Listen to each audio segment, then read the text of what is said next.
Welcome 2007, welcome back 2015 और अब welcome series की तीसरी फिल्म 2026 में रिलीज हुई है, welcome to the jungle. Welcome to the jungle की कहानी एक हाई सोसाइटी की पार्टी से शुरू होती है, जहां एक बिजनेस टाइकॉन सिन्हा साहब से मिनिस्टर साहब मिलते हैं और उसे राजदारी से टिप देते हैं कि अगर तो हमारी हुकूमत रही तो फिर तो तुझे कोई प्रॉब्लम नहीं आएगी, लेकिन अगर अपोजिशन की हुकूमत आ गई तो तुम्हारी खैर नहीं, तुम जेल जाने से नहीं बच सकते क्योंकि तुम अपने बिजनेसेस में टैक्स की चोरी करते हो। सिन्हा फौरन अपने बिजनेस एडवाइजर्स की मीटिंग कॉल करता है और अपने पर्सनल सेक्रेटरी डूबे जॉनी लीवर से अपनी बेटी के बारे में पूछता है, जो कि अपना जहाज लेकर फॉरेन गई है। सिन्हा की बेटी जेनी सिन्हा, जैकुलिन फर्नांडिस, वापस आकर सिन्हा साहब की मीटिंग अटेंड करती है। सिन्हा उन्हें ऐसे बिजनेस बताने के लिए कहता है जिसमें नुकसान हो और चोरी किया हुआ टैक्स को उस नुकसान में डाला जा सके। जैनी समेत सब मुख्तलिफ मशवरे देते हैं। डूबे उसे फिल्म बनाने का मशवरा देता है। सिन्हा कहता है कि फिल्म वाले तो लाखों करोड़ों रुपए फिल्मों से कमाते हैं। डूबे जॉनी लीवर बताता है कि सुपर हिट फिल्म लाखों करोड़ों रुपए कमाती है, मगर हम फ्लॉप एक्टर फ्लॉप डायरेक्टर को लेकर फ्लॉप फिल्म बनाएंगे जिसमें आपका पैसा डूब जाएगा। सिन्हा फौरन डायरेक्टर को बुलाने का कहता है। देव राजपाल और दास परेश रावल अपने कैमरामैन नैनसुख के साथ फलों की रेडी पे रील शूट कर रहे होते हैं जब उन्हें डूबे का फोन आता है। देवदास और नैनसुख को डूबे जॉनी लीवर सिन्हा साहब और उसकी बेटी से मिलवाता है। वो फिल्म का बजट पूछती है। 2000 करोड़ तक की वो फिल्म बना सकते हैं, लेकिन फिल्म फ्लॉप होकर नुकसान होना चाहिए। इसके लिए देव और दास राजीव कोहली, अक्षय कुमार का नाम एज ए हीरो सजेस्ट करते हैं, जो कल तक हिंदी फिल्मों का स्टार था, अब फ्लॉप हीरो होकर भोजपुरी फिल्मों में काम कर रहा है। डूबे जॉनी लीवर के हमरा देव और दास भोजपुरी फिल्म के सेट पर आइटम सॉन्ग करते राजीव अक्षय कुमार से मुलाकात करते हैं, तो उसका सेक्रेटरी तुषार कपूर उन्हें पहले मिलता है और वो राजीव को कन्विंस करता है कि काम है नहीं, डायरेक्टर की कहानी अच्छी लगे या बुरी, तुमने काम करना है, मेरा भी कट तभी मिलेगा।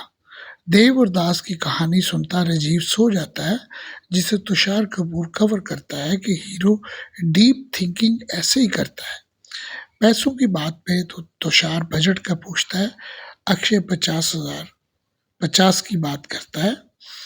प्रोड्यूसर सिन्हा की बेटी जैनी 50 करोड़ पे ओके कर देती है। अक्षय अपनी पेमेंट इंस्टॉलमेंट में 150 करोड़ कर देता है, जबकि जैनी 200 करोड़ में डन कर देती है।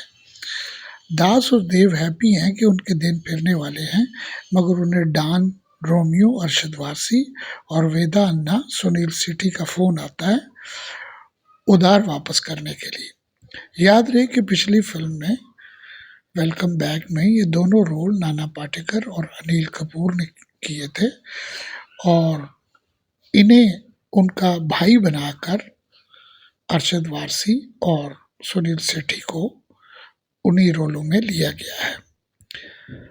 देव और दास उनसे जान छुड़ाने के लिए उन्हें अपने मालामाल होने की खबर सुनाते हैं। जब उन्हें पता चलता है कि करोड़ों की बजट की फिल्म बना रहे हैं, तो डॉन सुनील शेट्टी और अरशद वारसी भी उधार के पैसे ना लेने की बात करते हैं। बदले में वो दोनों उनकी फिल्म में हीरो का रोल डिमांड करते हैं। देव और दास मान जाते हैं, मगर इन्हें अपनी शनाख्त ना बताने की फरियाद करते हैं कि बाकी आर्टिस्ट डर के मारे कहीं फिल्म ना छोड़ जाए। Tushar secretary of Akshay Kumar heroine के बारे में पूछता है, तो पता चलता है नादिया दिशा पटेल को हीरोइन ले रही है। तुषार उन्हें बताता है कि अक्षय कुमार ने एक रोमांटिक फिल्म खुद प्रोड्यूस की थी जिसमें नादिया ही हीरोइन थी, जिससे अक्षय कुमार का प्यार हो गया, मगर एक दूसरी हीरोइन की बनाई हुई गलतफहमी की वजह से नादिया और राजीव अक्षय का ब्रेकअप हो गया। इसलिए नादिया को अक्षय से दूर ही रखिएगा, वरना वो काम नहीं करेगा। मजबूरन अक्षय के साथ देवदास प्रोड्यूसर सिन्हा की बेटी जेनी को हीरोइन बना लेते हैं। अरशद और सुनील सेठी दास को फोन करके पूछते हैं कि हमारे अलावा कोई और भी हीरो है फिल्म में। दास उन्हें कवर करते हुए कहता है, सर वो आपका कुत्ता है। इसी तरह जब अक्षय कुमार पूछता है कि मेरे अलावा कोई और हीरो है, तो देव अक्षय को कवर करते हुए वारसी और सुनील सेठी को उसका कुत्ता बोल देता है। शूटिंग से पहले देव और दास मिलिट्री से एक ट्रेनर को बुलाते हैं जो सब एक्टरों को मिलिट्री की ट्रेनिंग देगी, क्योंकि फिल्म में सबके किरदार फौजियों के हैं। तेजस्विनी, लारा दत्ता, सब हीरोज को ट्रेनिंग कराती है। इसमें दिलेर मेहंदी सिंगर भी एक्टिंग कर रहा है। सुनील सेठी और अक्षय कुमार की नोकझोंक ट्रेनिंग के दौरान ही शुरू हो जाती है, जबकि नादिया अक्षय को जलाने के लिए सुनील सेठी से अपना पेयर बनाती है। ट्रेनिंग मुकम्मल होने के बाद डूबे जॉनी लीवर उन्हें हेलीकॉप्टर्स के जरिए जंगल में लाता है, जहां बहुत बड़ा सेट लगा है, जहां पे फिल्म का क्लाइमेक्स और बाकी बांदा सीन शूट किए जाने हैं। शूटिंग के दौरान डूबे जॉनी लीवर को सिन्हा साहब फ़ोन करके पूछते रहते हैं और जल्दी फिल्म कंप्लीट करने की फरमाइश करते हैं कि पैसा पानी की तरह बहा दो। मगर चंद ही दिनों बाद आईटी डिपार्टमेंट की रेड सिन्हा साहब के कोठी पे पड़ती है और ऑफिसर सिन्हा साहब के बदन पे सिर्फ तन के कपड़े छोड़ते हैं, बाकी हर किस्म की अशिया और अकाउंट्स वगैरह बंद कर दिए जाते हैं। उधर देव और दास की नालायकी की वजह से फाइट इंस्ट्रक्टर ब्लास्टमैन सारा सेट ब्लास्ट कर देता है और कैमरा भी नहीं चलता।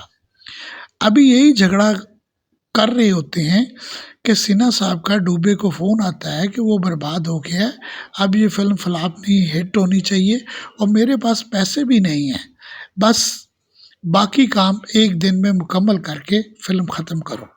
डायरेक्टर देव और दास परेशान हो जाती हैं, जबकि सुनील सेठी का नादिया की वजह से अक्षय कुमार के साथ पर्दा चल रहा होता है और वो फिल्म की शूटिंग में नकली गोलियां खाकर भी नहीं मरता कि नादिया सुनील के गले न लग जाए।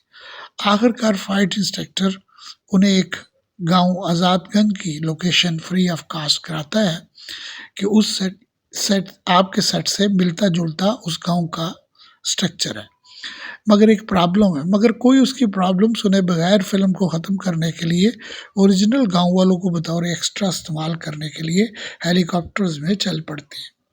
दरअसल आज़ादगंज में एक दहशतगर्द ज़तारा जैकी शरफ मौजूद है, जिसके आदमी गांव वालों पे सख्ती करके इंडियन आर्मी से अपने आदमी छुड़ाना चाहते हैं। इंटरवल तक तो वेलकम टू जंगल की कहानी हॉलीवुड की फिल्म ट्रॉपिक थंडर की कॉपी है। पूरी फिल्म की कहानी सुनने के लिए फिल्मी स्टोरी एक्सप्लेनर को लाइक, सब्सक्राइब और अपने दोस्तों में शेयर भी कीजिएगा। शुक्रिया। वेलकम टू द जंगल का सेकंड हाफ आज़ादगंज गांव से ओपन होता है, जिसमें फरीदा जलाल, किरण कुमार, रवीना टंडन और उसकी एक बच्ची जिसकी आवाज़ नहीं है, गूंगी है, उसके खावंद को ज़तारा ने कत्ल किया था रवीना टंडन के, और ज़तारा जो है वो रवीना टंडन का आशिक है। फौजियों की वर्दी पहने सारे एक्टर्स गांव में आते हैं तो गांव वाले जश्न मनाते हैं कि फौजियों की वजह से अब ज़तारा उन्हें तंग नहीं करेगा। रवीना अक्षय कुमार का गिरबान पकड़कर ड्रामा बोलती है कि अब आए हो हमारी हिफाजत के लिए। बूढ़ी फरीदा जलाल रोते हुए बात करती है, मगर उसकी बात की किसी को समझ नहीं आती, मां सिवाय बूढ़े किरण कुमार की। सभी उससे तंग हैं। नैन सो कैमरामैन ने पूरे गांव में कैमरे लगा दिए हैं कि सब अपनी अपनी एक्टिंग करते रहें ताकि एक ही दिन में फिल्म का क्लाइमेक्स शूट हो सके। दास डायरेक्टर देव से कहता है कि वाइंड अप के लिए विलन पार्टी चाहिए, वो कहाँ से आएगी। इतनी देर में ज़तारा का हवारी खास और 3-4 हवारी घोड़ों पे आते हैं। दोनों डायरेक्टर खुश हो जाते हैं, ये समझते हैं कि देव ने बंदे अरेंज किए, वो समझता है कि दास ने बंदे अरेंज किए। अक्षय कुमार को परे हटाकर अरशद वारसी और सुनील सेठी दहशतगर्दों को मार मार कर भगा देते हैं। ज़तारा को पता चलता है कि गांव में इंडियन आर्मी आ चुकी है। वो अपने सैटेलाइट फ़ोन से आर्मी की चौकी के ऑफिसर को फ़ोन करता है कि जब तक तुम लोग मेरे आदमी आज़ाद नहीं करोगे, तुम्हारे 8-10 आर्मी वाले गांव वालों को मेरे कहर से नहीं बचा पाएंगे। ज़तारा और हवारी गांव में आते हैं तो ज़तारा के सामने देशभक्ति का ड्रामा अक्षय कुमार बोलता है। अरशद वारसी सोचता है कि ये अकेले ड्रामा बोल रहा है।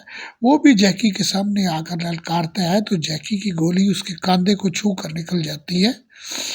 वो सुनील सेठी और डायरेक्टर से कंप्लेन करता है कि तुम्हारे इस विलन ने ओरिजिनल गोली मुझे मार दी है, जिस पे दास, डूबे और देव उसे बताते हैं कि ज़तारा भी ओरिजिनल दहशत गर्द है।